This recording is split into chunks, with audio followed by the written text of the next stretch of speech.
விநாயகருடைய மந்திரங்களில் மிக முக்கியமான மந்திரமாக இருக்கக்கூடிய இந்த கணநாயகாஷ்டகம் மிகவும் சக்தி வாய்ந்ததாக கருதப்படுகிறது. சங்கடஹர சதுர்த்தி மற்றும் புதன்கிழமைகள் தோறும் வெள்ளருக்கு மற்றும் அருகம்புல் மாலை சாற்றி விநாயகரை வழிபட எத்தகைய வேண்டுதலும் வேண்டியபடி தடையில்லாமல் பலிக்கும் என்பது நம்பிக்கை. அரச மரத்தின் ஒவ்வொரு இலையிலுமே விநாயகரின் அருள் நிறைந்திருப்பதாக புராணங்கள் கூறுகின்றன.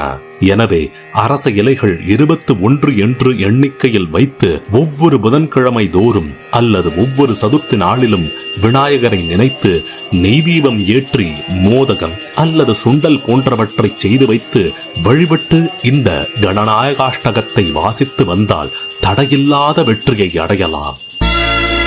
விநாயகனே வெப்பினையை வேறறுக்க